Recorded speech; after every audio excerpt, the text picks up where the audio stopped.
নমস্কার, আমি সুপর্ণা। আজ আমি আপনাদের শোনাব শরৎচন্দ্র চট্টোপাধ্যায়ের লেখা বিন্দুর ছেলে প্রথম পর্ব। যদি আমার এই গল্প পাঠ আপনাদের ভালো লাগে তাহলে লাইক করে দেবেন, শেয়ার করে দেবেন এবং অবশ্যই সাবস্ক্রাইব করে দেবেন। চলুন শুরু করা যাক। বিন্দুর ছেলে প্রথম পর্ব। যাদব মুখুজ্জে ও মাধব মুখুজ্জে যে সহোদর ছিলেন না, সে কথা নিজেরা তো ভুলিয়াই গিয়েছিলেন, বাইরের লোকও ভুলিয়াছিল। দরিদ্র যাদব অনেক কষ্টে ছোট ভাই মাধবকে আইন পাশ করিয়াছিলেন এবং বহু চেষ্টায় ধর্নাঢ্য জমিদারের একমাত্র সন্তান বিন্দুবাসিনীকে ভাতৃরূপে ঘরে আনিতে সক্ষম হইয়াছিলেন। বিন্দুবাসিনী অসামান্য রূপসী। প্রথম যেদিন সে এই অতুল রূপ ও 10 সহস্র টাকার কাগজ লইয়া ঘর করিতে আসিয়াছিল, সেদিন বড় বউ অন্নপূর্ণার চোখে আনন্দ অশ্রু বহিয়াছিল। বাড়িতে শাশুড়ি ননদ ছিল না, তিনি ছিলেন গৃহিণী। ছোট বধূর মুখখানি তুলিয়া ধরিয়া প্রতিবাসিনীদের কাছে সগর্বে বলিয়াছিলেন, ঘরের বউ আনতে হয় তো এমনই, একেবারে লক্ষ্মী প্রতিমা। কিন্তু দুদিনেই তাহার এই ভুল ভাঙিল। দুদিনেই টের পাইলেন ছোট বউ যে ওজনের রূপ ও টাকা আনিয়াছে, তাহার চতুর্গুণ অহংকার অভিমানও সঙ্গে আনিয়াছে। একদিন বড় বউ স্বামীকে নিভৃতে ডাকিয়া বলিলেন, হ্যাঁ গা, রূপ আর টাকার পুটুলি দেখে ঘরের বউ আনলে, কিন্তু এ যে কেউটে সাপ। যাদব কথাটা বিশ্বাস করিলেন না। মাথা চুলকাইয়া বার দই তাই তো করিয়া কাছারি চলিয়া গেলেন। যাদব অতিশয় শান্ত প্রকৃতির লোক। জমিদারি সেরেস্তায় নায়েবি এবং ঘরে আসিয়া পূজা অর্চনা করিতেন। মাধব দাদার চেয়ে 10-12 বছরের ছোট। উকিল হইয়া সম্প্রতি ব্যবসা শুরু করিয়াছিল। সে আসিয়া কহিল, বৌঠান, টাকাটাই কি দাদার বেশি হলো? দুদিন সবুর করলে আমি তো রোজগার করে দিতে পারতাম। অন্নপূর্ণা চুপ করিয়া রহিলেন। এছাড়া আরও একটা বিপদ হইয়াছিল। ছোট বউকে শাসন করিবার জো ছিল না। তাহার এমনই ভয়ঙ্কর ফিটের ব্যামো ছিল যে, যেদিকে চাহিয়া দেখিলেই পারিশুদ্ধ লোকের মাথা ঝিমঝিম করিয়া থাকিত এবং ডাক্তার না ডাকিলে আর উপায় হইত না। সুতরাং সাধের বিবাহটা যে ভুল হইয়া গিয়াছে, এই ধারণাটাই সকলের মনে বদ্ধমূল হইয়া গেল। শুধু যাদব হাল ছাড়িলেন না। তিনি সকলের বিরুদ্ধে দাঁড়াইয়া ক্রমাগত বলিতে লাগিলেন, না গো না, তোমরা পরে দেখো, মায়ের আমার অমন জগদ্ধাত্রীর মতো রূপ, সে কি আর একেবারে নিষ্ফলে যাবে? এ হতেই পারে না। একদিন কি একটা কথার পরে ছোট বউ মুখ অন্ধকার করিয়া স্থির হইয়া বসিয়া আছে দেখিয়া ভয়ে অন্নপূর্ণার প্রাণ উড়িয়া গেল। হঠাৎ তাহার কি মনে হইল, ঘরের মধ্যে ছুটিয়া গিয়া তাহার 1.5 বছরের ঘুমন্ত ছেলে অমূল্যচরণকে টানিয়া আনিয়া বিন্দুর কোলের ওপর নিক্ষেপ করিয়া তিনি পালিয়া গেলেন। অমূল্য কাঁচা ঘুম ভাঙিয়া চিৎকার করিয়া উঠিল। বিন্দু প্রাণপণ বলে নিজেকে সংবরণ করিয়া মূর্ছার কবল হইতে আত্মরক্ষা করিয়া ছেলেকে বুকে করিয়া ঘরে চলিয়া গেল। অন্নপূর্ণা আড়ালে দাঁড়িয়া তাহা দেখিলেন এবং ফিটের ব্যামোর এই অমোঘ দৈব ঔষধ আবিষ্কার করিয়া পুলকিত হইলেন। সংসারের সমস্ত ভার অন্নপূর্ণার মাথায় ছিল বলিয়া তিনি ছেলে মানুষ করিতে পারিতেন না। বিশেষ সমস্ত দিনের কাজকর্মের পর রাত্রে ঘুমাইতে না পাইলে তাহার বড় অসুখ হইত। তাই এই ভারটা ছোট বউ লইয়াছিল। মাসখানেক পরে একদিন সকালবেলা সে ছেলে কোলে লইয়া রান্নাঘরে ঢুকিয়া বলিল, দিদি, অমূল্য ধনের দুধ কই? অন্নপূর্ণা তাড়াতাড়ি হাতের কাজটা ফেলিয়া রাখিয়া ভয়ে ভয়ে বলিলেন, 1 মিনিট সবুর কর বোন, এখনই জাল দিয়ে দিচ্ছি। বিন্দু ঘরে ঢুকিয়া তাহা দেখিয়া রাগিয়া গিয়াছিল। তীক্ষ্ণ কণ্ঠে বলিল, কালও তোমাকে বলেছি আমার 8টার আগে দুধ চাই, তা সে তো 9টা বাজে। কাজটা তোমার যদি এতই ভারী থাকে দিদি, স্পষ্ট করে বলেই তো পারো, আমি অন্য উপায় দেখি। হ্যাঁ, বামুন মেয়ে, তোমারও কি একটু হুঁশ থাকে নেই? বাড়ি শুদ্ধ লোকের পিণ্ডি রান্না না হয় 2 মিনিট পরেই হতো। বামুন ঠাকুরুন চুপ করিয়া রহিলেন। অন্নপূর্ণা বলিলেন, তোর মতো শুধু ছেলেকে টিপ পরানো আর কাজল দেওয়া নিয়ে থাকলে আমাদেরও হুঁশ থাকতো। 1 মিনিট আর দেরি সয় না ছোট বউ। ছোট বউ তাহার উত্তরে বলিল, তোমার অতি বড় দিব্যি হইল দিদি, যদি কোনোদিন আর অমূল্য দুধে হাত দাও আমার দিব্যি রইল, আর কোনোদিন যদি তোমাকে বলি। এই বলিয়া সে মেঝের উপর অমূল্যকে দুম করে বসাইয়া দিয়া দুধের কড়া তুলিয়া আনিয়া উনানের ওপর চড়াইয়া দিল। এই অভাবনীয় ব্যাপারে অমূল্য চিৎকার করিয়া উঠিতেই বিন্দু তাহার কালে টিপিয়া দিয়া বলিল, চুপ কর হারামজাদা, চুপ কর, চেঁচালে একেবারে মেরে ফেলব। বিন্দুর ব্যাপারে বাড়ির দাসী কদম ছুটিয়া আসিয়া খোকাকে কোলে লইতে গেলে বিন্দু তাহাকে ধমকাইয়া বলিল, দূর হ সামনে থেকে, দূর হ।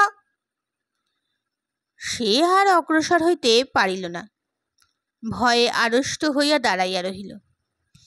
বিন্দু আর কাহাকেও কিছু না বলিয়া রোদুদ্যমান শিশুকে কোলে তুলিয়া লইয়া দুধ চাল দিতে লাগিল।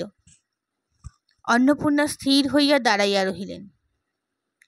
খানিক পরে বিন্দু দুধ লইয়া চলিয়া গেলে তিনি পাচিকাকে সম্বোধন করিয়া বলিলেন, শুনলে মেয়ে ওর কথা? সেই যে একদিন হাসতে হাসতে বলেছিল অমূল্যকে তুই নে, ছোট বউ সেই চড়ে আজ আমাকে দিব্যি দিয়ে গেল। যা হোক, এমন করিয়া অন্নপূর্ণার ছেলে বিন্দুবাসিনীর কোলে মানুষ হইতে লাগিল, এবং তাহার ফল হইল এই যে অমূল্য খুড়িকে মা আর মাকে দিদি বলিতে শিখিল। ইহার বছর 4 পর যেদিন খুব ঘটা করিয়া অমূল্যর হাতে খড়ি হইয়া গেল, তাহার পরদিন সকালে অন্নপূর্ণা রান্নাঘরে কাজে ব্যস্ত ছিলেন। বাহির হইতে বিন্দুবাসিনীকে ডাকিয়া কহিল, দিদি, অমূল্যধন প্রণাম করিতে এসেছে, একবারটি বাইরে এসো। অন্নপূর্ণা বাইরে আসিয়া অমূল্যর সাজগোজ দেখিয়া অবাক হইয়া গেল। তাহার চোখে কাজল, কপালে টিপ, গলায় সোনার হার, মাথার উপর ঝুটি করিয়া চুল বাঁধা, পরনে একখানি হলদে রঙের ছোপানো কাপড়, এক হাতে দড়ি বাঁধা মাটির দোয়াত, বগলে ক্ষুদ্র একটি মাদুর জড়ানো গুটি কয়েক তালপাতা। বিন্দু বলিল, দিদিকে প্রণাম করতো বাবা। অমূল্য জননীকে প্রণাম করিল। তাহার পায়ে জুতো নাই, মোজা নাই, পরনে নানাবিধ বিলিতি পোশাক নাই। অন্নপূর্ণা এর অপরূপ সাজ দেখিয়া হাসিয়া বলিলেন, এও তোর আছে ছোট বউ? ছেলে বুঝি পড়তে যাচ্ছে? বিন্দু হাসি মুখে বলিল, হ্যাঁ, গঙ্গা পণ্ডিতের পাঠশালায় পাঠিয়ে দিচ্ছি। আশীর্বাদ করো দিদি, আজকের দিন যেন ওর জীবনে সার্থক হয়। চাকরের দিকে ফিরিয়া চাহিয়া বলিল, ভৈরব, পণ্ডিত মশাইকে আমার নাম করে বিশেষ করে বলে দিস, ছেলেকে আমার যেন কেউ মারধর না করে। দিদি, এই 5টা টাকা ধর, বেশ করে একখানি সিদে সাজিয়ে টাকা কটি দিয়ে কদমের হাতে পাঠশালায় পাঠিয়ে দাও। বলিয়া সে গভীর স্নেহে চুমা খাইয়া ছেলেকে কোলে তুলিয়া লইয়া চলিয়া গেল। অন্নপূর্ণা 2 চোখে অশ্রু উদ্ভাসিত হইয়া উঠিল। তিনি ব্রাহ্মণ ঠাকুরকে উদ্দেশ্য করিয়া বলিলেন, ছেলে নিয়েই ব্যতিব্যস্ত, তবু পেটে ধরেনি, তাহলে না জানি ও কি করত। পাচিকা কহিল, সেই জন্যেই ভগবান বোধ করি দিলেন না, 18-19 বছর বয়স হলেও। কথাটা শেষ হইতে পাইল না। ছোট বউ একা ফিরিয়া আসিয়া বলিল, দিদি, বট ঠাকুরকে বলে আমার বাড়ির সামনে একটা পাঠশালা করে দাও না, আমি সমস্ত খরচ দেব। অন্নপূর্ণা হাসিয়া ফেলিলেন, বলিলেন, এখনো সে 2 পা যায়নি ছোট বউ, এর মধ্যেই তোর মতলব ঘুরে গেল। না হয় তুই যা না, পাঠশালায় গিয়ে বসে থাকবি। বিন্দু অপ্রতিভ হইয়া হাসিয়া বলিল, মতলব ঘোরেনি দিদি, কিন্তু ভাবছি আড়ালে থাকা এক আর চোখের সামনে এক। পোড়েরা সব দুষ্টু ছেলে, ওকে ছোটটি পেয়ে যদি মারধর করে। অন্নপূর্ণা বলিলেন, করলেই বা, ছেলেরা মারামারি করেই, তাছাড়া সকলের ছেলেই সমান ছোট বউ। তাদের বাপ মা প্রাণ ধরে যদি পাঠশালায় দিতে পেরে থাকে, তুই পারবি না কেন? পরের সঙ্গে তুলনা করাটা বিন্দু একেবারে পছন্দ করিত না। তাই বোধ করি মনে মনে অসন্তুষ্ট হইয়া বলিল, তোমার এক কথা দিদি, ধরো কেউ যদি ওর চোখে কলমের খোঁচা দিয়ে দেয় তাহলে? অন্নপূর্ণা তার মোহনের ভাব বুঝিয়া হাসিয়া বলিলেন, তাহলে ডাক্তার দেখাবি? কিন্তু সত্যি বলছি তোকে, আমি তো 7 দিন 7 রাত বসে ভাবলেও খোঁচাখুচির কথা মনে করতে পারতুম না। এত ছেলে পড়ে, কে কার চোখে কলমের খোঁচা দেয় তাও তো শুনিনি।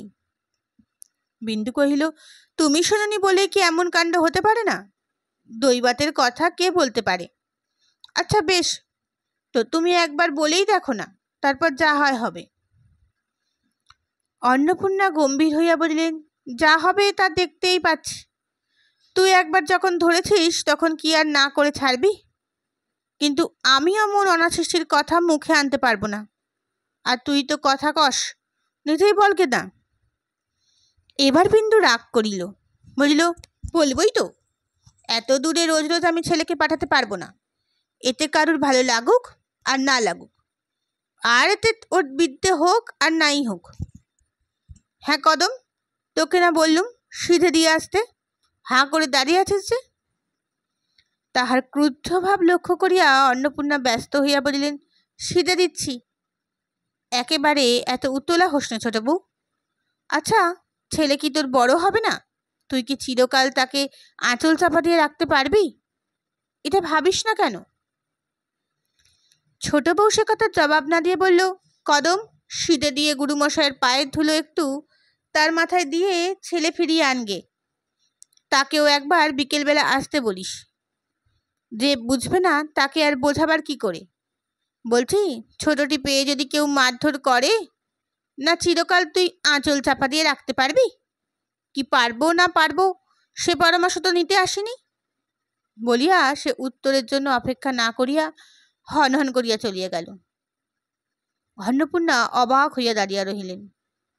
কদম বলিল, হাত দাঁড়িয়ে থেকো না মা, হয়তো এক্ষুনি আবার এসে পড়বেন।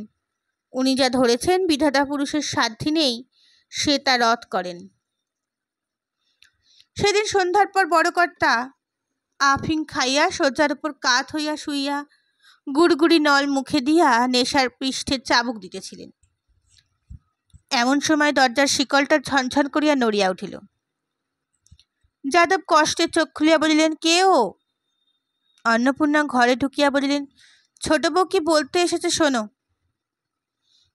যাদব ব্যস্ত হইয়া বসিয়া বলিলেন, ছোট বৌমা? কেন মা? ছোট বউকে তিনি অত্যন্ত ভালোবাসিতেন। ছোট বউ কথা কহিলেন না। তাহার হইয়া অন্নপূর্ণা বলিয়া দিলেন, ওর ছেলের চোখে পোড়েরা কলমের খোঁচা মারবে, তাই বাড়ির মধ্যে একটা পাঠশালা করে দিতে হবে। যাদব হাতের নলটা ফেলিয়া দিয়া শঙ্কিত হইয়া বলিয়া উঠিলেন, কে চোখে খোঁচা মারলে? কই দেখি কি করে হলো? অন্নপূর্ণা তার হাতের নলটা তুলিয়া দিয়া হাসিয়া বলিলেন, এখনো কেউ মারেনি, যদির কথা হচ্ছে। যাদব সুস্থির হইয়া বলিলেন, ও যদির কথা, আমি বলি বুঝি? বিন্দু আড়ালে দাঁড়িয়ে হাড়ে হাড়ে জ্বলিয়া গিয়া মৃদুস্বরে বলিলেন, দিদি, এই না তুমি বললে অনাসৃষ্টির কথা মুখে আনতে পারবে না, আবার বলতে এলে কেন? অন্নপূর্ণা নিজেও বুঝিয়াছিলেন তার কথা বলিবার ধরনটা ভালো হয় নাই এবং ইহার ফলও মধুর হইবে না। এখন এই চাপা গলায় নিগিড় অর্থ স্পষ্ট অনুভব করিয়া তিনি যথার্থ ভীত হইয়া উঠিলেন। তাহার রাগটা পড়িল নিরীহ স্বামীর ওপর এবং তাহাকে উদ্দেশ্য করিয়া বলিলেন, আপিংয়ের নেশায় মানুষটার চোখই বুঝে যায়, কানও কি বুঝে যায়? বললুম কি আর শুনলে কি? কই দেখি কি রকম হলো? আমি কি বলেছি তোমাকে অমূল্য চোখ কানা করে দিয়েছে? আমার হয়েছে সব দিক জ্বালা। নির্বিরোধী যাদব আফিংয়ের মৌ ছুটিয়া যাইবার উপক্রম হইল। তিনি হতবুদ্ধি হইয়া গিয়া বলিলেন, কেন, কি হলো গো? অন্নপূর্ণা রাগিয়া বলিলেন, যা হলো তা ভালোই। এমন মানুষের সঙ্গে কথা কইতে যাওয়ার ছকমারি, অধর্মের ভোগ বলিয়া সক্রোধে ঘর ছাড়িয়া চলিয়া গেলেন। যাদব বলিলেন, কি হয়েছে মা? খুলে বলো তো। বিন্দু দ্বারের অন্তরালে দাঁড়াইয়া আস্তে আস্তে বলিল, বাইরে গোলার ধারে একটি পাঠশালা হলে। যাদব বলিলেন, এ আর বেশি কথা কি মা, কিন্তু পড়াবে কে? বিন্দু কহিলেন, পণ্ডিত মশাই এসেছিলেন, তিনি মাসে 10 টাকা করে পেলে পাঠশালা তুলে আনবেন। আমি বলি, আমার সুদের জমা টাকা থেকে যে সব খরচ দেওয়া হয়। যাদব সন্তুষ্ট হইয়া বলিলেন, বেশ তো মা, কালই আমি লোক লাগিয়ে দেব। গঙ্গারাম এখানেই যদি তার পাঠশালা তুলে আনে সে ভালো কথাই। ভাসুরের হুকুম পাইয়া বিন্দুর রাগ পড়িয়া গেল। সে হাসি মুখে রান্নাঘরে ঢুকিয়া দেখিল অন্নপূর্ণা মুখ ভার করিয়া বসিয়া আছেন এবং কাছে বসিয়া কদম হাত মুখ নাড়িয়া কি যেন ব্যাখ্যা করিতেছে। বিন্দুকে ঢুকিতে দেখিয়াই সে পাংশু মুখে ওমা এই যে বলিয়া বক্তব্য শেষ করিয়া ফেলিল। বিন্দু বুঝিল তাহার কথাই হইতেছিল। সামনে আসিয়া বলিল, ওমা কি, তাই বল না। ভয়ে কদমের গলা কাঠ হইয়া গিয়াছিল। সে ঢোক গিলিয়া বলিল, না দিদি, এ কি না, বড়মা বললেন কি না, এই ধর না কেন। বিন্দু রুক্ষস্বরে বলিল, ধরেছি, তুই কাজ করগে যা। কদম বিরক্তি না করিয়া উঠিয়া গিয়া বাঁচিল। তখন বিন্দু অন্নপূর্ণাকে কহিল, বড়গিন্নির পরামর্শদাতাগুলি বেশ, বর ঠাকুরকে বলে ওদের মাইনে বাড়িয়ে দেওয়া উচিত। বিন্দু খুশি থাকিলে অন্নপূর্ণাকে দিদি বলিত, রাগিলে বড়গিন্নি বলিত। অন্নপূর্ণা জ্বলিয়া উঠিয়া বলিলেন, যা না, বলগে না, বর ঠাকুর আমার মাথাটা কেটে নেবে, আর বর ঠাকুর তেমনই, সে তক্ষুনি শত্রু করবে কি মা? কি বলছো মা? ঠিক কথা মা, ঢের ঢের বরাত দেখেছি ছোট বউ, কিন্তু তোর মতো দেখিনি। কি কপাল নিয়েই জন্মেছিলি মায়েরই, বাড়ি শুদ্ধ সবাই যেন ভয়ে জড়সড়। বিন্দুর রাগ হয়েছিল বটে, অন্নপূর্ণার কথার ভঙ্গিতে সে হাসিয়া ফেলিল। বলিল, কই, তুমি তো ভয় করো না। অন্নপূর্ণা বলিলেন, করিনে আবার, তোমার রণচণ্ডী মূর্তি দেখলে যার বুকের রক্ত জল হয়ে না যায় সে এখনো মায়ের পেটে আছে। কিন্তু অত রাগ ভালো নয় ছোট বউ, এখনো কি ছোটটি আছিস? ছেলে হলে তো এতদিন 4-5টা ছেলের মা হতিস। আর তোকেই বা দোষ দেব কি, ওই বুড়ো মিনসে আদর দিয়ে তোর মাথা খেলে। বিন্দু বলিলে, কপাল নিয়ে যে জন্মেছিলুম তা দিদি, সে কথা তোমা মানি, ধন দৌলত আদর আহ্লাদ অনেকেই পায়, সেটা বেশি কথা নয়, কিন্তু এমন দেবতার মতো ভাসুর পেতে অনেক জন্ম জন্মান্তর তপস্যার ফল থাকা চাই। আমার অদৃষ্ট দিদি, তুমি হিংসে করে কি করবে? কিন্তু আদর দিয়ে তিনি তো মাথা খাননি, আদর দিয়ে যদি কেউ মাথা খেয়ে থাকে সে তো তুমি। অন্নপূর্ণা হাত নাড়িয়া বলিলেন, আমি? সে কথা কারোর বলবার জো নেই।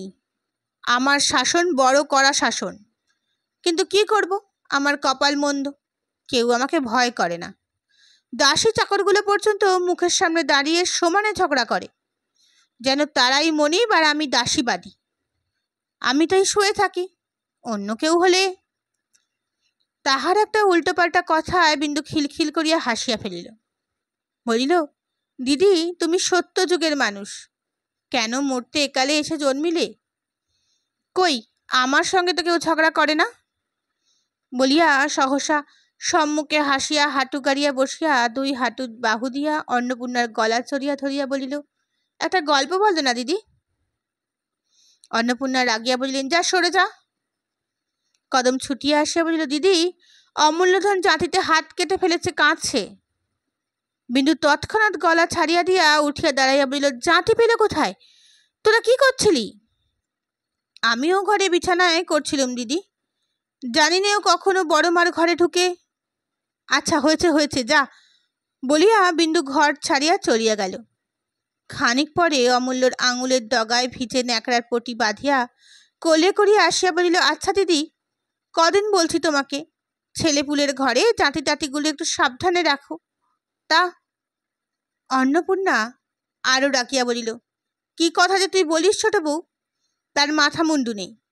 কখন তোর ছেলে ঘরে ঢুকে হাত কাটবে বলে কি আমি জাতি নোয়া সিন্ধুকে বন্ধ করে রাখবো? বিন্দু বলিল, না, কাল থেকে ওকে দড়ি দিয়ে বেঁধে রাখবো, তাহলে আর ঢুকবে না বলিয়া বাহির হইয়া গেল। অন্নপূর্ণা বলিলে, শুনলি কদম, ওর জবরদস্তির কথাগুলো? জাতি কি মানুষ সিন্ধুকে তুলে রাখে? কদম কি একটা বলিতে গিয়ে হাঁ করিয়া থামিয়া গেল। বিন্দু ফিরিয়া আসিয়া বলিল, ফের যদি তুমি দাসী চাকরকে মধ্যস্থ মানবে তো সত্যি বলছি তোমাকে ছেলে নিয়ে আমি বাপের বাড়ি চলে যাব। অন্নপূর্ণা বলিল, যা না যা, কিন্তু মাথা খুঁড়ে মরলেও আর ফিরিয়ে আনবার নামটি করব না, সে কথা মনে রাখিস। আমিও আর আসতে চাই নে বলিয়া বিন্দু মুখ ভার করিয়া চলিয়া গেল।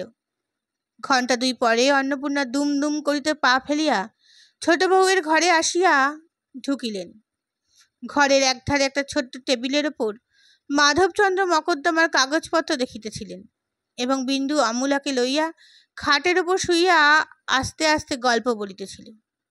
অন্নপূর্ণা বলিল, খাবি আয়। বিন্দু বলিল, আমার খিদে নেই। অমূল্য তাড়াতাড়ি খুড়ির গলা জড়াইয়া ধরিয়া বলিল, ছোট মা খাবে না, তুমি যাও। অন্নপূর্ণা ধমক দিয়া বলিল, তুই চুপ কর, এই ছেলেটাই হচ্ছে সকল নষ্টের গোড়া।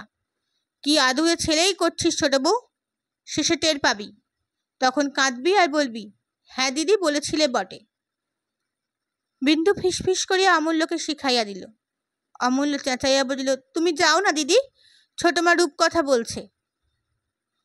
অন্নপূর্ণা ধমকাইয়া বলিল, ভালো চাস তো উঠে আয় ছোট বউ, না হলে কাল তোদের দুজনকেই না বিদায় করি তো আমার নাম অন্নপূর্ণা নয় বলিয়া যেমন করিয়া আসিয়াছিলেন তেমন করিয়া পা ফেলিয়া বাহিরে চলিয়া গেলেন। মাধব জিজ্ঞাসা করিল, আজ আবার তোমার হলো কি? বিন্দু বলিল, দিদি রাগলে যা হয় তাই। আজ অপরাধের মধ্যে বলেছিলুম ছেলেপুলের ঘর, জাতি টাতিগুলো একটু সাবধানে করে রেখো, তাই এত কাণ্ড হচ্ছে। মাধব বলিল, আর গোলমাল করো না, যাও, বৌঠান যেমন করে পা ফেলে বেড়াচ্ছেন দাদা এক্ষুনি উঠে পড়বেন। বিন্দু অমূল্যকে কোলে তুলিয়া লইয়া হাসিয়া রান্নাঘরে চলিয়া গেল। এক মায়ের 2 ছেলে জননীকে আশ্রয় করিয়া যেমন করিয়া বাড়িয়া উঠিয়াতে থাকে, এই 2টি মাতা তেমনি একটি মাত্র সন্তানকে আশ্রয় করিয়া আরও 6 বৎসর কাটাইয়া দিলেন।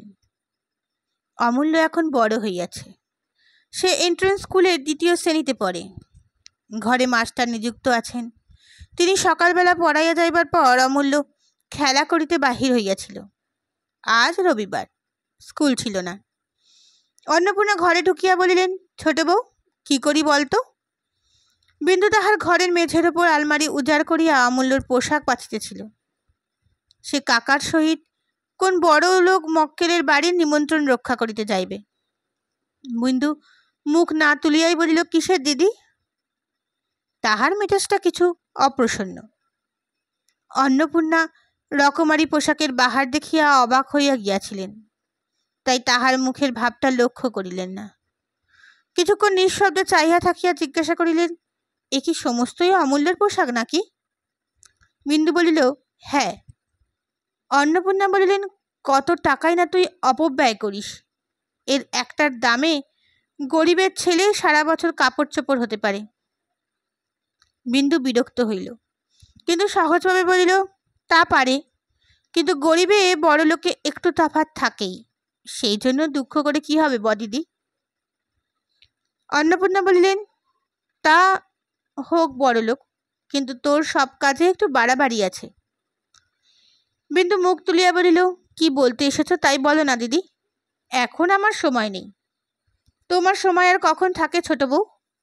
বলিয়া তিনি রাগ করিয়া চলিয়া গেলেন।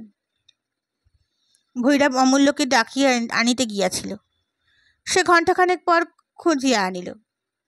বিন্দু জিজ্ঞাসা করিল, কোথায় ছিলি এতক্ষণ? অমূল্য চুপ করিয়া রহিল। ভৈরব বলিল, ও পাড়ার চাষাদের ছেলের সঙ্গে ডাঙ্গুলি খেলছিল। এই খেলাটায় বিন্দুর বড় ভয় ছিল, তাই নিষেধ করিয়া দিয়াছিল। বলিল, ডাঙ্গুলি খেলতে তোমাকে মানা করেছি না? অমূল্য ভয়ে নীলবর্ণ হইয়া বলিল, আমি দাঁড়িয়েছিলুম, তারা জোর করে আমাকে জোর করে তোমাকে? আচ্ছা, এখন যাচ্ছ, যাও, তারপর হবে, বলিয়া তাহাকে পোশাক পরাইতে লাগিল। মাস দুই পূর্বে অমূল্য পৈতা হইয়াছিল। সে ন্যাড়া মাথায় জরির টুপি পরিতে ভয়ঙ্কর আপত্তি করিল, কিন্তু বিন্দু জোর ঝাড়িবার লোক নয়। সে জোর করিয়া পরাইয়া দিল। অমূল্য ন্যাড়া মাথায় জরির টুপি পরিয়া দাঁড়াইয়া কাঁদিতে লাগিল। মাধব ঘরে ঢুকিতে ঢুকিতে বলিলেন, আর কত দেরি হবে গো? পরক্ষণে অমূল্যর দিকে দৃষ্টিপাত করিয়া হাসিয়া উঠে বলিলেন, বাহ, এই যে মথুরার কৃষ্ণচন্দ্র রাজা হয়েছেন। অমূল্য লজ্জায় টুপিটি ফেলিয়া দিয়া খাটের ওপর গিয়া উপুর হইয়া পড়িল। বিন্দু রাগিয়া উঠিল, বলিল, একে ছেলে মানুষ কাঁদছে, তার উপরে তুমি? মাধব গম্ভীর হইয়া বলিলেন, কাঁদিস নে অমূল্য, ওঠ, লোকে পাগল বলে তো আমাকেই বলবে, তুই আয়। ঠিক এই কথাটি ইতিপূর্বে আর একদিন হইয়া গিয়াছিল এবং বিন্দু তাহাতে অত্যন্ত ক্রুদ্ধ হইয়াছিল। সেই কথাটার পুনরাবৃত্তিতে সে হাড়ে হাড়ে জ্বলিয়া গিয়া বলিল, আমি সব কাজ পাগলের মতো করি না? বলিয়া উঠিয়া গিয়া অমূল্যকে তুলিয়া আনিয়া পাখার মাঠের বাড়ি ঘা কতক দিয়া দামি মখমলের পোশাক টানিয়া টানিয়া খুলিয়া ফেলিতে লাগিল। মাধব ভয়ে ভয়ে বাহির হইয়া গিয়া অন্নপূর্ণাকে সংবাদ দিলেন, মাথায় ভূত চেপে চেপে উঠান, একবার যাও। অন্নপূর্ণা ঘরে ঢুকিয়া দেখিলেন বিন্দু সমস্ত পোশাক খুলিয়া লইয়া একটা সাধারণ বস্ত্র পরাইয়া দিতেছে। অমূল্য ভয়ে বিবর্ণ হইয়া দাঁড়িয়ে আছে। অন্নপূর্ণা বলিলেন, বেশ তো হয়েছিল ছোট বউ, খুললি কেন? বিন্দু অমূল্যকে ছাড়িয়া দিয়া হঠাৎ গলায় আঁচল দিয়া হাত জোর করিয়া বলিল, তোমাদের পায়ে পড়ি বড়গিন্নি, সামনে থেকে একটু যাও, তোমাদের 5 জনের মধ্যস্থতার জ্বালায় ওর প্রাণটায় মার খেয়ে যাবে। অন্নপূর্ণা বাকশূন্য হইয়া দাঁড়াইয়া রহিলেন। বিন্দু অমূল্যর এক কান ধরিয়া টানিয়া আনিয়া ঘরের এক কোণে দাঁড় করাইয়া দিয়া বলিল, যেমন বজ্জাত ছেলে তুমি, তেমনই তোমার শাস্তি হওয়া চাই। সমস্ত দিন ঘর বন্ধ হয়ে থাকো। দিদি, বাইরে এসো, আমি দোর বন্ধ করব। বলিয়া বাহিরে আসিয়া শিকল তুলিয়া দিল। বেলা তখন প্রায় 1টা বাজে। অন্নপূর্ণা আর থাকিতে না পারিয়া বলিল, হ্যাঁ ছোট বউ, সত্যি আজ তুই অমূল্যকে খেতে দিবি নে? তার জন্য কি বাড়ি শুদ্ধ লোক উপোস করে থাকবে? বিন্দু জবাব দিল, বাড়ি শুদ্ধ লোকের ইচ্ছে। অন্নপূর্ণা বলিল, এ তোর কিরকম কথা ছোট বউ?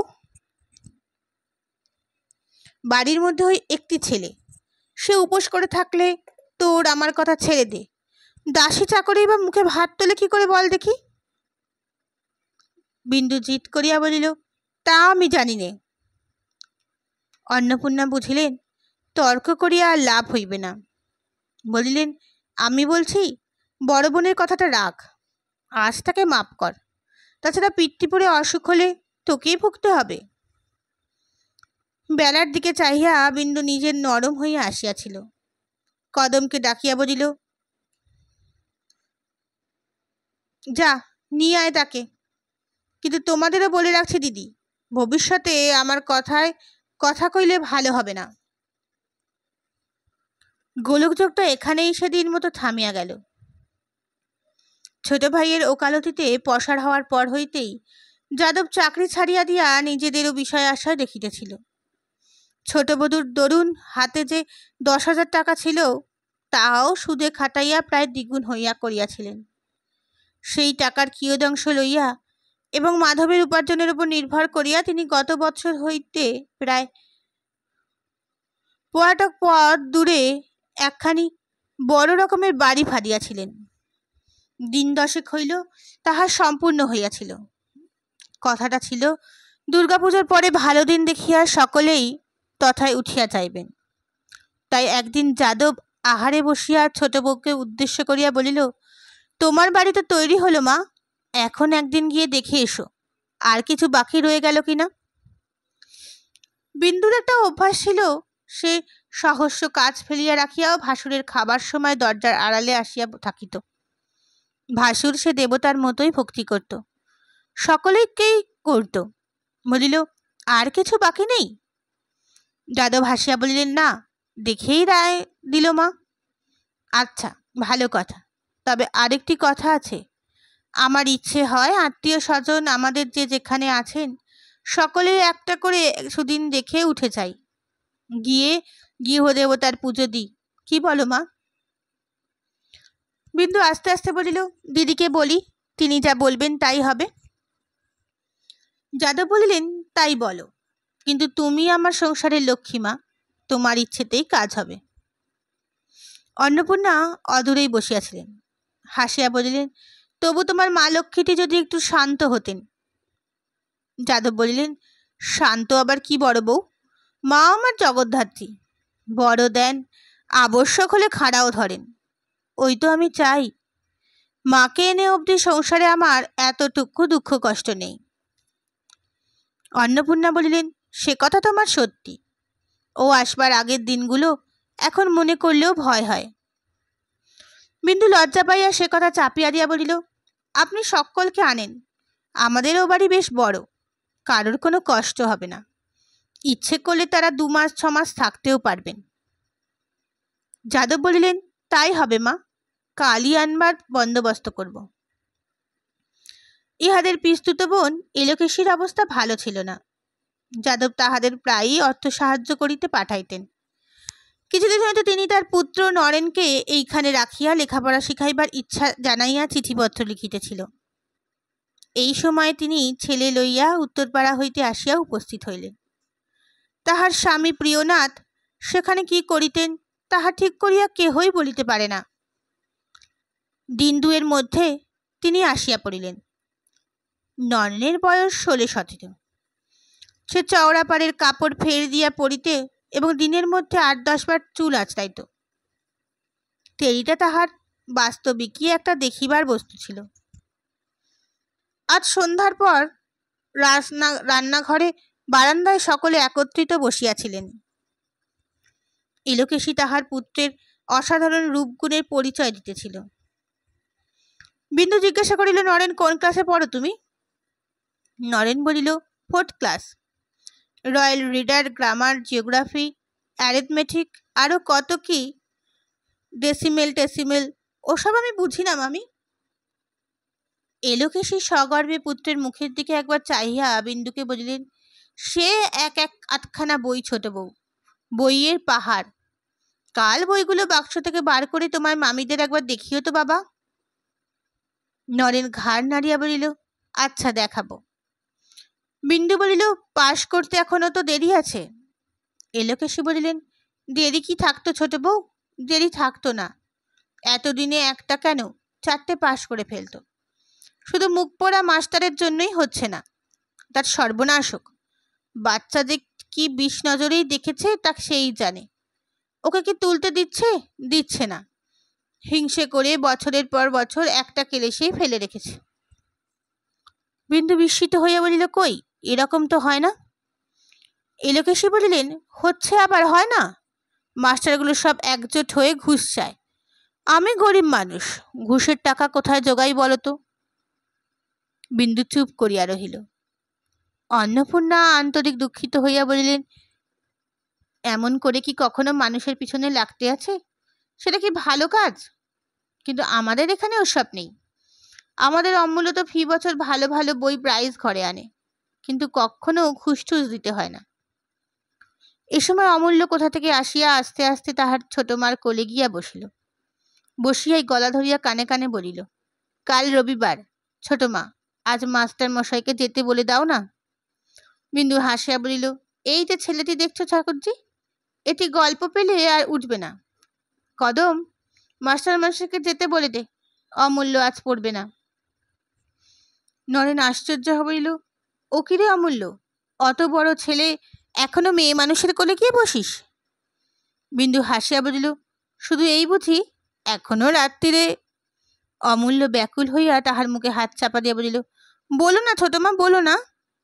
বিন্দু বলিল না, কিন্তু অন্নপূর্ণা বলিয়া দিলেন, বললেন, এখনো রাত্রিরে ছোট মার কাছে শোয়। বিন্দু বলিল, শুধু শোয় দিদি, এখনো সমস্ত রাত্রির বাদুরের মতো আঁকড়ে ধরে ঘুমোয়। অমূল্য লজ্জায় তাহার ছোট মার বুকের মধ্যে মুখ লুকাইয়া রহিল। নরেন কইল, ছি, তুই কি করে, তুই ইংরেজি পড়িস? অন্নপূর্ণা বলিলেন, পড়ে বই কি, স্কুলে তো ও ইংরেজিই পড়ে। নলিনী বলল, ইস, ইংরেজি পড়ে? কই, ইঞ্জিন বানান করুক তো দেখি। তাহার পারতো না হয় না। এলোকেশী বলিলেন, ওসব শক্ত শক্ত কথা, ও কি ছেলে মানুষ পারে? অন্নপূর্ণা বলিল, কই অমূল্য, বানান কর না। অমূল্য কিন্তু কিছুতেই মুখ তুলিল না। বিন্দু তাহার মাথাটা একবার বুকে চাপিয়া ধরে বলিল, তোমরা সবাই মিলে ওকে লজ্জা দিলে, ও আর কি করে বানান করে? তারপর এলোকেশীর দিকে চাইয়া বলিল, ও আমার আসছে বছর 5 দেবে।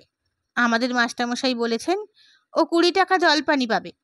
ও সেই টাকা দিয়ে ওর কাকার মতো একজোড়া ঘোড়া কিনবে।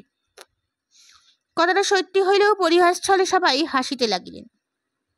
এলোকেশী বিন্দুকে উদ্দেশ্য করিয়া বলিলেন, আমার নরেন্দ্রনাথ শুধু কি লেখাপড়াতেই ভালো, ও এমনি থিয়েটার অ্যাক্ট করে যে লোকে শুনে তার চোখে জল রাখতে পারে না। সেই শীতে সেজে কি রকমটি করে বলতেছিলে, একবার মামিদের শুনিয়ে দাও তো বাবা।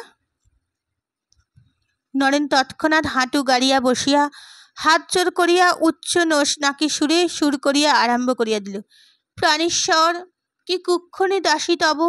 বিন্দু ব্যাকুল হইয়া বলিল, ওরে থাম থাম, চুপ কর, বড়ঠাকুর উপরে আছেন। নরেন চুমকাইয়া চুপ করিল। অন্নপূর্ণা ওইটুকু শুনিয়াই মুগ্ধ হইয়া গিয়াছিলেন। বলিলেন, শুনলেই বা ঠাকুর দেবতার কথা, এ তো ভালো কথা ছোট বউ। বিন্দু বিরক্ত হইয়া বলিল, তবে শোনো তুমি ঠাকুর দেবতার কথা, আমরা উঠে যাই। নরেন বলিল, আচ্ছা তবে থাক, আমি সাবিত্রীর পাঠ করি। বিন্দু বলিল, না। এই কণ্ঠস্বর শুনিয়া এতক্ষণ অন্নপূর্ণার চৈতন্য হইল যে ব্যাপারটা অনেক দূর গিয়াছে এবং এইখানেই তাহার শেষ হইবে না। এলোকেশী নতুন লোক, তিনি ভিতরের কথা বুঝিলেন না। বলিলেন, আচ্ছা এখন থাক, পুরুষেরা বেরিয়ে গেলে সে একদিন দুপুরবেলা হতে পারবে। আহা, গান বাজনায় কি কম শিখেছে? দময়ন্তীর সেই কেঁদে কেঁদে গানটি একবার বলিস তো বাবা, তোর মামিরা শুনলে আর ছাড়তে চাইবে না। নরেন বলিল, এখনই বলবো? রাগে বিন্দুর সর্বাঙ্গ জ্বালা করিতেছিল, সে কথা কহিল না। অন্নপূর্ণা তাড়াতাড়ি বলিয়া উঠিল, না না, গানটান এখন কাজ নেই। নরেন বলিল, আচ্ছা, গানটা আমি অমূল্যকে শিখিয়ে দেব, আমি বাজাতেও জানি। ক্রিকেটের তাক বাজনা বড় শক্ত মামি। আচ্ছা, ওই পিতলের হাড়িটা একবার দাও তো, দেখিয়ে দিই। বিন্দু অমূল্যের উঠিবার ইঙ্গিত করিয়া বলিল, যা অমূল্য, ঘরে গিয়ে পড়গে। অমূল্য মুগ্ধ হইয়া শুনিতেছিল, তাহার উঠিবার ইচ্ছা ছিল না। চুপি চুপি বলিল, আরো একটু বসো না ছোট মা। বিন্দু কোনো কথা না বলিয়া তাকে তুলিয়া দিয়া সঙ্গে করিয়া ঘরে চলিয়া গেল। সহসা সে কেন যে অমন করিয়া গেল অন্নপূর্ণা তাহা বুঝিলেন এবং পাছের সঙ্গদোষে অমূল্য বিগড়াইয়া যায় এই ভয়ে নরেনের এইখানে থাকিয়া লেখাপড়াও যে সে পছন্দ করবে না, ইহা সুস্পষ্ট বুঝিয়া তিনি উদ্বেগ হইয়া উঠিলেন। বলিলেন, বাবা নরেন, তোমার ছোট মামির সামনে ওই একটো ট্যাক্টোগুলো আর করো না, ও রাগী মানুষ, ওসব ভালোবাসে না। এলোকেশী আশ্চর্য হইয়া জিজ্ঞাসা করিল, ছোট বউ সব ভালোবাসে না বুঝি? তাই অমন করে উঠে গেল বটে। অন্নপূর্ণা বলিলেন, হতেও পারে। আর একটা কথা বাবা, তুমি নিজের খাবে দাবে পড়াশোনা করবে, যাতে মানুষ মায়ের মুখ দুঃখ ঘোচে সেই চেষ্টা করবে। তুমি অমূল্যর সঙ্গে বেশি মিশো না বাবা, ও ছেলে মানুষ, তোমার চেয়ে অনেক ছোট। কথাটা এলোকেশীর ভালো লাগিল না। বলিল, সে তো ঠিক কথা, ও গরিবের ছেলে, ওর গরিবের মতো থাকা উচিত। তবে যদি বললেই তো বলি, বড় বউ, অমূল্যটি তোমার কচি খোকা, আর আমার নরেনি কি বুড়ো? 1-8 বছরের ছোট বড় আর বড় হল বলে না। আর ও কি কখনো বড় লোকের ছেলে চোখে দেখেনি গা? এইখানে এসে দেখছে।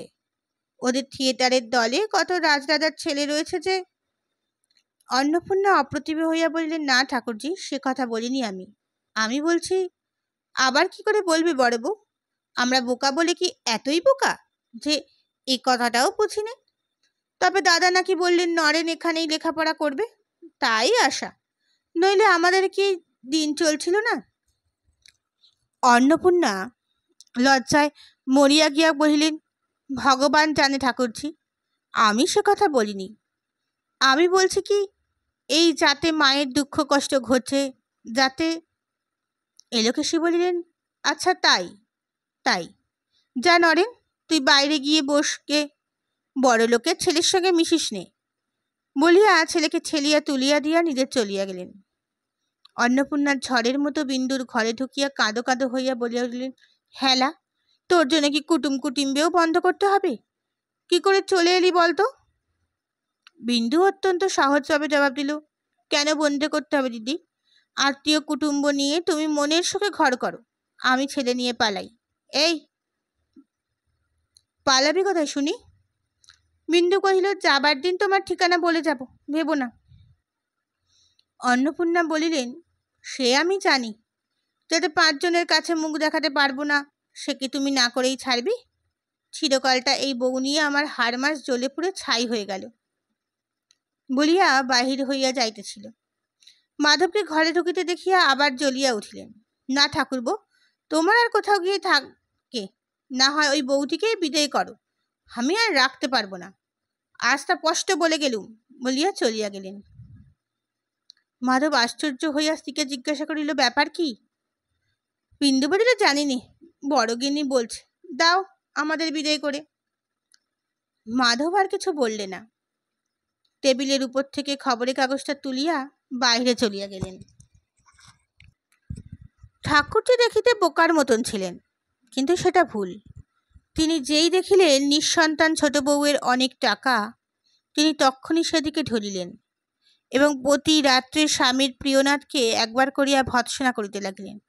তোমার জন্যই আমার সব গেল, তোমার কাছে মিছিমিছি পড়ে না থেকে এখানে থাকলে আজ আমি রাজার মা। আমার এমন সোনার চাঁদ ফেলে কি আর ওই কালো ভূতের মতো ছেলেটাকে ছোট বউ?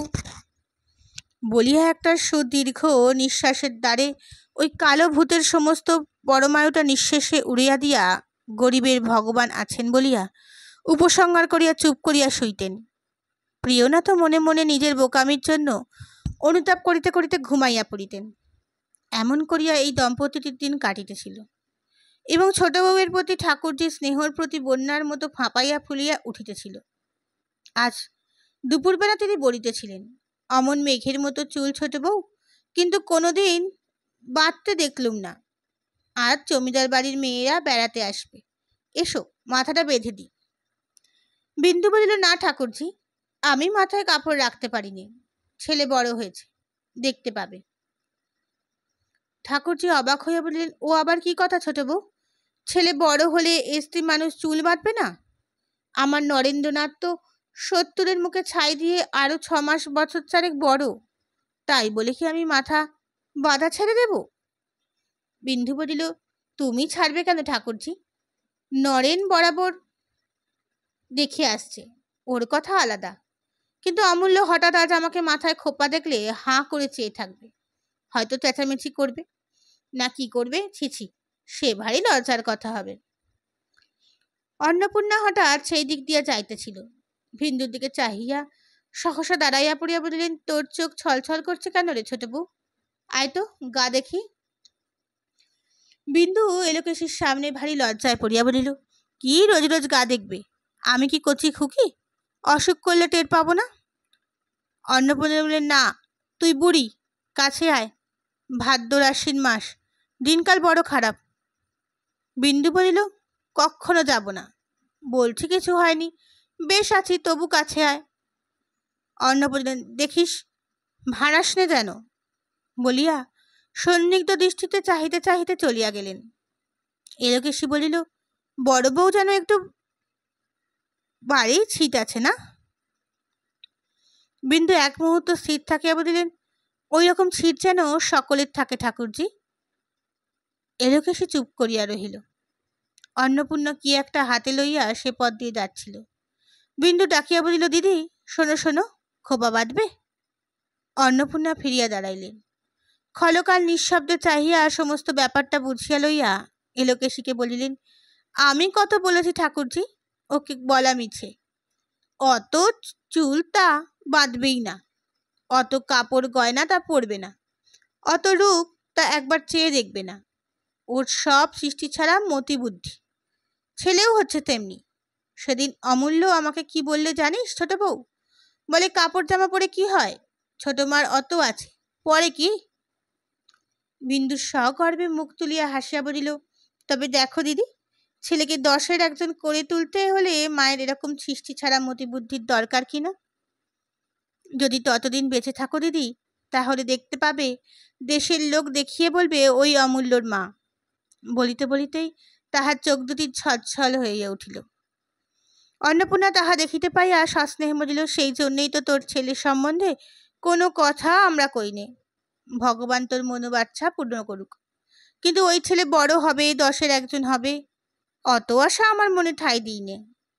বিন্দু আঁচল চাপা দিয়ে চোখ মুছিয়া বলিল, কিন্তু ওই একটি আশা নিয়েই আমি বেঁচে আছি দিদি। বাপরে! সহসা তাহার সর্বাঙ্গ কাঁটা দিয়া উঠিল। সে লজ্জিত হইয়া জোর করিয়া হাসিয়া বলিল, না দিদি, ও আশায় যদি কোনোদিন ঘা পড়ে তো আমি পাগল হয়ে যাব। অন্নপূর্ণা নিস্তব্ধ হইয়া রহিলেন। তিনি ছোট জায়ের মনের কথা যে জানিতেন না তা নহে, কিন্তু তাহার আশা আশঙ্কায় এমন উগ্র প্রতিচ্ছবি কোনো দিন নিজের মধ্যে এমন স্পষ্ট করিয়া উপলব্ধি করেন নাই। আজ তার চৈতন্য হইল। কোনো বিন্দু অমূল্য সম্বন্ধে এমন যক্ষের মতো সজাগ, এমন প্রেতের মতো সতর্ক, নিজের পুত্রের এই সর্বমঙ্গল কাঙ্ক্ষিনীর মুখের দিকে চাহিয়া অনির্বচনীয় শ্রদ্ধা মাধুর্যে তাহার মাতৃ হৃদয় পরিপূর্ণ হইয়া গেল। তিনি উদ্গত অশ্রু গোপন করিয়ার জন্য মুখ ফিরাইলেন। ঠাকুরজি বলিলেন, তা হোক ছোট বউ, আজকে তোমার। বিন্দু তাড়াতাড়ি বাধা দিয়ে বলিল, হ্যাঁ ঠাকুরজি, আজ দিদির মাথাটা বেঁধে দাও। এ বাড়িতে ঢুকে পর্যন্ত কখনো দেখিনি, বলিয়া মুখ টিপিয়া হাসিয়া চলিয়া গেল। দিন 5-6 পরে একদিন সকালবেলা মাঠের পুরাতন নাপিত যাদবের ক্ষৌরকর্ম করিয়া উপরে হইতে নামিয়া আইতেছিল। অমূল্য আসিয়া তাহার পথরোধ করিয়া বলিল, কৈলাসদা, নরেন্দ্রের মতো চুল ছাটাইতে পারো? নাপিত আশ্চর্য হইয়া বলিল, সে কিরকম দাদাবাবু? অমূল্য নিজের মাথার নানা স্থানে নির্দেশ করিয়া বলিল, দেখো, এইখানে 12 আনা, এইখানে 6 আনা, এখানে 2 আনা, আর এই ঘাড়ের কাছে একেবারে ছোট ছোট, পারবে ছাড়তে? নাপিত হাসিয়া বলিল, না দাদা, ও আমার বাবা এলেও পারবে না। অমূল্য ছাড়িল না, সাহস দিয়া কহিল, ও শক্ত নয় কৈলাসদা, এইখানে 12 আনা, এইখানে 6 আনা। নাপিত নিষ্কৃতি লাভের উপায় করিয়া বলিল, কিন্তু আজ কি বার? তোমার ছোট মা হুকুম না দিলে তো ছাড়তে পারি না দাদা। অমূল্য বলিল, আচ্ছা দাঁড়াও, আমি জেনে আসি। বলিয়া এক পা গিয়াই ফিরিয়া আসিয়া বলিল, আচ্ছা, তোমার ছাতাটি একবার দাও, না হলে তুমি পালিয়ে যাবে। বলিয়া জোর করিয়া সে ছাতাটি টানিয়া লইয়া ছুটিয়া চলিয়া গেল। ঝড়ের মতো ঘরে ঢুকিয়া বলিল, ছোট মা, শিগগিরই একবার এসো তো। ছোট মা সবে মাত্র স্নান করিয়া আন্নিকে বসিতেছিল। ব্যস্ত হইয়া বলিল, ওরে ছুসনে ছুসনে, আন্নিক করছি। আন্নিক পরে করো ছোট মা, একবারটি বাইরে এসে হুকুম দিয়ে যাও, নইলে চুল ছেটে দেয় না, সে দাঁড়িয়ে আছে। বিন্দু কিছু আশ্চর্য হইল। তাহার চুল ছাটাইবার জন্য চিরদিন মারামারি করিতে হয়, আজ সে কেন স্বেচ্ছায় চুল ছাঁটিতে চাহিতেছে বুঝিতে না পারিয়া সে বাহিরে আসিতেই নাপিত কহিল, বড় শক্ত ফরমাস হয়েছে মা, নরেন বাবুর মতো 12 আনা, 6 আনা, 3 আনা, 2 আনা, 1 আনা এমনি করে ছাড়তে হবে। ও কি আমি পারবো? অমূল্য বলিল, খুব পারবে, আচ্ছা দাঁড়াও, আমি নরেনদাকে ডেকে আনি। বলিয়া ছুটিয়া চলিয়া গেল। নরেন বাড়ি ছিল না। খানিক খোঁজাখুঁজি করে ফিরিয়া আসিয়া বলিল, সে নেই। আচ্ছা না থাকলো, ছোট মা তুমি দাঁড়িয়ে থেকে দেখিয়ে দাও, বেশ করে দেখো, এখানে 12 আনা, এখানে 6 আনা, এখানে 2 আনা, আর এখানে খুব ছোট। তাহার ব্যগ্রতা দেখিয়া বিন্দু হাসিয়া বলিল, আমি এখন আন্নিক করবো যে রে? আন্নিক পরে করো, নইলে ছুঁয়ে দেব। বিন্দুকে অগত্যা দাঁড়িয়ে থাকিতে হইল। নাপিত চুল কাটিতে লাগিল। বিন্দু চোখ টিপিয়া দিল। সে সমস্ত চুল সমান করিয়া কাটিয়া দিল। অমূল্য মাথায় হাত বুলাইয়া খুশিয়া বলিল, এই ঠিক হয়েছে, বলিয়া লাফাইতে লাফাইতে চলিয়া গেল। নাপিত ছাতি বগলে করিয়া বলিল, কিন্তু মা, কালে বাড়ির ঢোকা আমার শক্ত হবে। বামুন ঠাকুরুন ভাত দিয়া ডাকাডাকি করিতেছিল। বিন্দু রান্নাঘরে একধারে বসিয়া বাটিতে দুধ সাজাইতে সাজাইতে শুনিতে পাইল অমূল্য বাড়িময় কাকার চুল আঁচড়াইবার বুরুষ খুঁজিয়া ফিরিতেছে। খানিক পরেই সে কাঁদিয়া আসিয়া বিন্দুর পিঠের ওপর ঝুঁকিয়া পড়িল। কিচ্ছু হয়নি ছোট মা, সব খারাপ করে দিয়েছে, কাল তাকে আমি মেরে ফেলবো। বিন্দু আর হাসি চাপিতে পারিল না। অমূল্য পিঠ ছাড়িয়া দিয়া রাগে কাঁদিতে কাঁদিতে বলিল, তুমি কি কানা? চোখে দেখতে পাও না? অন্নপূর্ণা কান্নাকাটি শুনিয়া ঘরে ঢুকিয়া সমস্ত শুনিয়া বলিল, তার আর কি, কাল ঠিক করে কেটে দিতে বলবো। অমূল্য আরো রাগিয়া বলিল, কাল কি করে 12 আনা হবে? এখানে চুল কই? অন্নপূর্ণা শান্ত করিবার জন্য বলিল, 12 আনা না হোক, 8 আনা 10 আনা হতে পারবে, ছাই হবে। 8 আনা 10 আনা কি ফ্যাশন? নরেন্দ্রকে জিজ্ঞাসা করো, 12 আনা চাই। সেই দিন অমূল্য ভালো করিয়া ভাত খাইল না, ফেলিয়া ছড়াইয়া উঠিয়া চলিয়া গেল। অন্নপূর্ণা বলিলেন, তোর ছেলের টেরি বাগবার শখ হলো কবে থেকে রে? বিন্দু হাসিল, কিন্তু পরক্ষণেই গম্ভীর হইয়া একটু নিঃশ্বাস ফেলিয়া বলিল, দিদি, তুচ্ছ কথা, তাই হাসছি বটে, কিন্তু ভয়ে আমার বুক শুকিয়ে যাচ্ছে। সব জিনিসের শুরু এমনি করেই হয়। অন্নপূর্ণা আর কথা কইতে পারিল না। দুর্গা পূজা আসিয়া পড়িল। ওপাড়ার জমিদার বাড়ির আমোল আহ্লাদে প্রচুর আয়োজন হইয়াছিল। দুদিন পূর্ব হইতেই নরেন তাহার মধ্যে মগ্ন হইয়া গেল। সপ্তমীর রাত্রে অমূল্য আসিয়া কহিল, ছোট মা, যাত্রা হচ্ছে, দেখতে যাব? ছোট মা বলিলেন, হচ্ছে না হবে রে? অমূল্য বলিল, নরেনদা বলেছে 3 দিন থেকে শুরু হবে। এখন থেকে সমস্ত রাত্রির হিম পড়ে থাকবি। সে হবে না, কাল সকালে তোর কাকার সঙ্গে যাস, খুব ভালো জায়গা পাবি। অমূল্য কাঁদো কাঁদো হয়ে বলিল, না, পাঠিয়ে দাও, কাকা হয়তো যাবে না, নয়তো কত বেলায় যাবেন। বিন্দু বলিল, 3-4টের সময় যাত্রা শুরু হলে চাকর দিয়ে পাঠিয়ে দেব, এখন শো। অমূল্য রাগ করিয়া শয্যার এক প্রান্তে গিয়া দেওয়ালের দিকে মুখ ফিরিয়া শুইয়া রহিল। বিন্দু টানিতে গেল, সে হাত সরাইয়া দিয়া শক্ত হইয়া পড়িয়া রহিল। তারপর কিছুক্ষণ নিমিত্ত সকলেই বোধ করি একটু ঘুমিয়া পড়িয়াল। বাইরের বড় ঘড়ির শব্দে অমূল্যর উদ্বিগ্ন নিদ্রা ভাঙিয়া গেল। সে উৎকীর্ণ হইয়া গণিতে লাগিল, 1, 2, 3টে, 4টে। ধরপড় করিয়া সে উঠিয়া বসিয়া বিন্দুকে সজোরে নাড়া দিয়া তুলিয়া দিয়া কহিল, ওঠো ওঠো ছোট মা, 3-4টে বেজে গেল। বাইরের ঘড়িতে বাজিতে লাগিল 5টা, 6টা, 7টা, 8টা। অমূল্য কাঁদিয়া ফেলিয়া বলিল, 7-8টা বেজে গেল, কখন যাব? বাইরের ঘড়িতে তখনও বাজিতে লাগিল 9টা, 10টা, 11টা, 12টা। বাজিয়া থামিল। অমূল্য নিজের ভুল বুঝিতে পারিয়া অপ্রপিত হইয়া চুপ করিয়া শুইল। ঘরের ওধারে খাটের উপর মাধব শয়ন করিতেন। চেঁচামেচিতে তাহার ঘুম ভাঙিয়া গিয়াছিল। উচ্চহাস্য করিয়া তিনি বলিলেন, অমূল্য, কি হলো রে? অমূল্য শয্যায় সাড়া দিল না। বিন্দু হাসিয়া বলিল, ও যে করে আমাকে তুলেছে, ঘরে ধরে আগুন ধরে গেলেও মানুষ অমন করে তোলে না। অমূল্য নিস্তব্ধ হইয়া আছে দেখিয়া তাহার দয়া হইল। সে বলিল, আচ্ছা যা, কিন্তু কারোর সঙ্গে ঝগড়াঝাটি করিস নে। তারপর ভৈরবকে ডাকিয়া আলো দিয়া পাঠাইয়া দিল। পরদিন বেলা 10টার সময় যাত্রা শুনিয়া হৃষ্টচিত্তে অমূল্য ঘরে ফিরিয়া আসিয়া বাবাকে দেখিয়া বলিল, কই গেলেন নাকি আপনি? বিন্দু জিজ্ঞাসা করিল, কেমন দেখলি রে? বেশ যাত্রা ছোট মা, কাকা আজ সন্ধ্যের সময় আবার চমৎকার খ্যামটার নাচ হবে। কলকাতার থেকে 2জন এসেছে, নরেন্দা তাদের দেখেছে, ঠিক ছোট মার মতন, খুব ভালো দেখতে, তারা নাচবে, বাবাকেও বলেছি। বেশ করেছ, বলিয়া মাধব হো হো করে হাসিয়া উঠিলেন। রাগে বিন্দুর সমস্ত মুখ আরক্ত হইয়া উঠিল। তোমার গুণধর ভাগ্নের কথা শোনো। অমূল্যকে কহিল, তুই একবার আর ওখানে যাবি না, হারামজাদা বজ্জাত। কে বললে আমার মতন? নরেন? অমূল্য ভয়ে বাজিল, হ্যাঁ, সে দেখেছে যে। কই নরেন? আচ্ছা আসুক সে।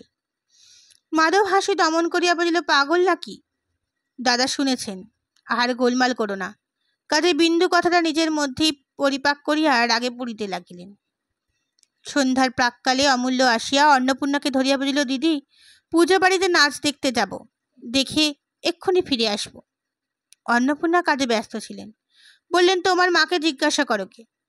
অমূল্য জিদ করে দিল, না দিদি, এখনই ফিরে আসবো, তুমি বলো যাই। অন্নপূর্ণা বললেন, না রে না, সে রাগী মানুষ, তাকে বলে যা। অমূল্য কাঁদিতে লাগিল, কাপড় ধরিয়া টানাটানি করিতে লাগিল। তুমি ছোট মাকে বলো না আমি নরেনদার সঙ্গে যাই, এখনই ফিরে আসব। অন্নপূর্ণা বলিলেন, নরেনের সঙ্গে যদি যাস তো। অমূল্য কথাটা শেষ করিবার সময় দিল না, এক দৌড়ে বাহির হইয়া গেল। ঘণ্টাখানেক পর অন্নপূর্ণার কানে গেল বিন্দু খোঁজ করিতেছে। তিনি চুপ করিয়া রহিলেন। খোঁজাখুঁজি ক্রমেই বাড়িতে লাগিল। তখন তিনি বাইরে আসিয়া বলিলেন, কি নাচ হবে, নরেনের সঙ্গে তাই দেখতে গেছে, এখনই ফিরে আসবে, তোর কোনো ভয় নেই। বিন্দু কাছে আসিয়া জিজ্ঞাসা করিল, কে যেতে বলেছে, তুমি?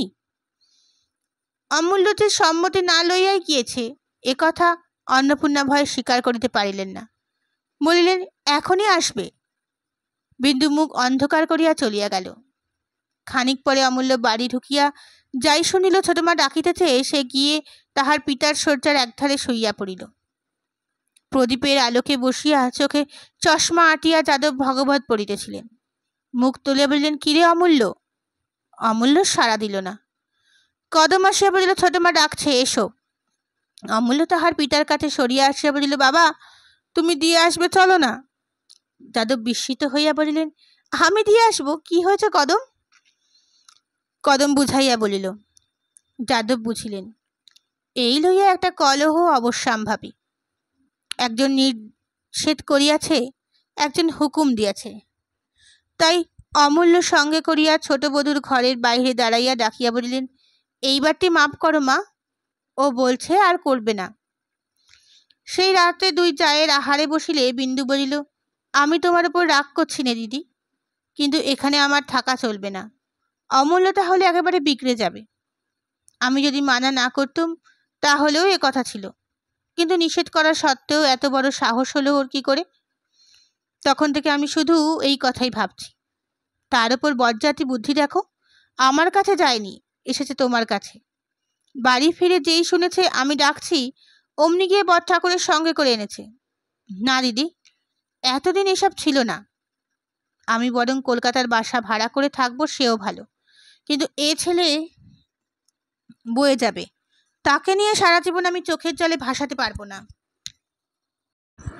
অন্নপূর্ণা উদ্বিগ্ন হইয়া বললেন, তোরা চলে গেলেই আমি বা কি করে একলা থাকি বল?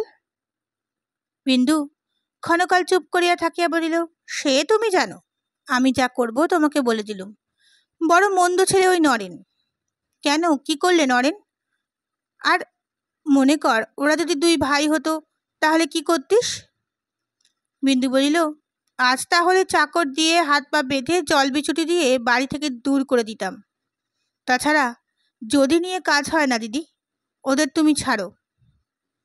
অন্নপূর্ণা মনে মনে বিরক্ত হইলেন, বলিলেন, ছাড়া না ছাড়া কি আর আমার হাতে ছোট বউ? যে ওদের এনেছে তাদের বলগে, আমাকে মিথ্যে গঞ্জনা দিস নে। এসব কথা বর ঠাকুরকে বলবো কি করে? যেমন করে সব কথা বলিস তেমন করেই বলগে। বিন্দু ভাতের থালাটা ঠেলিয়া দিয়া বলিল, ন্যাকা বুঝিও না দিদি, আমারও 27-28 বছর বয়স হতে চলল। এবারে দাসী চাকর নিয়ে কথা নয়, কথা আত্মীয় স্বজন নিয়ে। তুমি বেঁচে থাকতে এসব কথা কথা বলতে গেলে বর ঠাকুর রাগ করবেন না?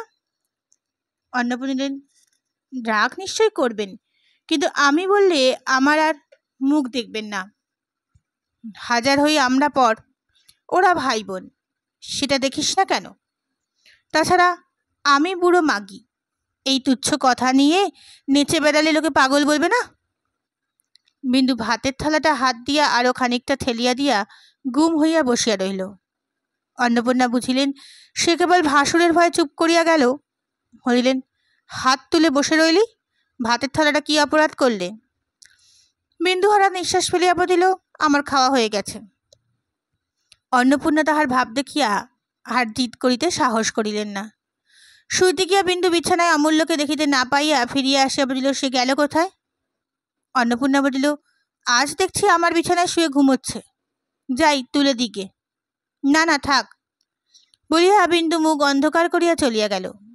অর্ধেক রাত্রে বিন্দু সতর্ক নিদ্রা অন্নপূর্ণার ডাক ভাঙিয়া গেল। কি দিদি? অন্নপূর্ণা বাহির হইতে বলিলেন, দোর খুলে দে, তোর ছেলে নে। এত বজ্জাতি আমার বাবা এলেও সইতে পারবে না। বিন্দু দোর খুলিয়া দিতেই তিনি অমূল্যকে সঙ্গে করিয়া ঘরে ঢুকাইয়া বলিলেন, ঢের হারামজাদা ছেলে দেখেছি ছোট বউ, এমনটি দেখিনি। রাত্রির 2টো বাজে, একবার চোখের পাতা করতে দিলে না। এই বলে খিদে পেয়েছে, এই বলে মশা কামড়াচ্ছে, এই বলে জল খাবো, এই বলে বাতাস করো। না ছোট বউ, আমি সমস্ত দিন খাটিখুটি, রাত্রিতে একটু ঘুমোতে না পেলে তো বাঁচি নেই। বিন্দু হাসিয়া হাত বাড়াইতেই অমূল্য তার কোলের ভিতর গিয়া ঢুকিল এবং বুকের উপর মুখ রাখিয়া 1 মিনিটের মধ্যে ঘুমিয়া পড়িল। মা ভগবতীকে বিছানা হইতে পরিহাস করিয়া বলিলেন, শখ মিটল বৌঠান? অন্নপূর্ণা বলিলেন, আমি শখ করিনি ভাই, উনি নিজেই মায়ের ভয়ে ওখানে গিয়ে ঢুকেছিলেন। তবে আমারও শিক্ষে হলো বটে। আর কি ঘেন্নার কথা ঠাকুরপো, আমাকে বলে কি না তোমার কাছে শুতে লজ্জা করে। 3জনেই হাসিয়া উঠিল। অন্নপূর্ণা বলিলেন, আর না, যাই একটু ঘুমোগে, বলিয়া চলিয়া গেল। 10 পর বিন্দুর বাপ মা তীর্থযাত্রার সংকল্প করিয়া মেয়েকে একবার দেখিবার জন্য পালকি পাঠাইয়া দিয়েছিলেন। বিন্দু বড় জায়ের অনুমতি লইয়া 2-3 দিনের জন্য অমূল্যকে লুকাইয়া বাপের বাড়ি যাইবার জন্য উদ্যোগ করিতেছিল। এমন সময় বই বগলে লইয়া স্কুল হইতে প্রস্তুত হইয়া অমূল্য আসিয়া উপস্থিত হইল। অনতিপূর্বে সে বাহিরে পথের ধারে একটি পালকি দেখিয়া আসিয়াছিল। এখন হঠাৎ পায়ের দিকে নজর পড়িতেই সে থমকিয়া দাঁড়িয়া পড়িয়া বলিল, পায়ে আলতা পড়েছ কেন ছোট মা? অন্নপূর্ণা উপস্থিত ছিলেন, হাসিয়া ফেলিলেন। বিন্দু বলিল, আজ পড়তে হয়। অমূল্য বারবার আপাত মস্তক নিরীক্ষণ করিয়া বলিল, গায়ে এত গয়না কেন? অন্নপূর্ণা মুখে আঁচল দিয়া বাহির হইয়া গেলেন।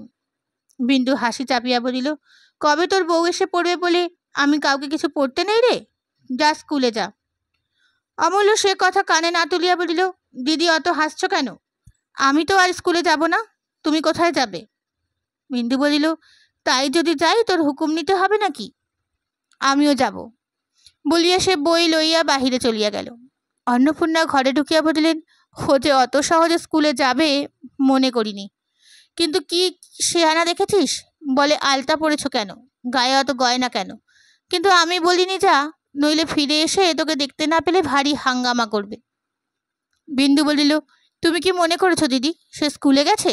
কখনো না, কোথাও লুকিয়ে বসে আছে, দেখো ঠিক সময় হাজির হবে। ঠিক তাই হলো, সে লুকিয়াইয়া ছিল। বিন্দু অন্নপূর্ণার পায়ের ধুলো লইয়া পালকিতে উঠিবার সময় কোথা হইতে বাহির হইয়া তাহার আঁচল ধরিয়া দাঁড়াইল। 2 জায়েই হাসিয়া উঠিলেন। অন্নপূর্ণা বলিলেন, যাবার সময় আর মারধর করিস নে, নিয়ে যা। বিন্দু বলিল, তা যে গেলুম দিদি, কিন্তু কোথায় যে আমার 1 পা নড়বার জো নাই, এত বড় বিপদের কথা। অন্নপূর্ণা বলিলেন, যেমন করেছিস তেমন হবে তো। অমূল্য, থাক না তুই 2 দিন আমার কাছে। অমূল্য মাথা নাড়িয়া বলিল, না না, তোমার কাছে থাকতে পারবো না, বলিয়া আগেই সে পালকিতে গিয়া বসিল।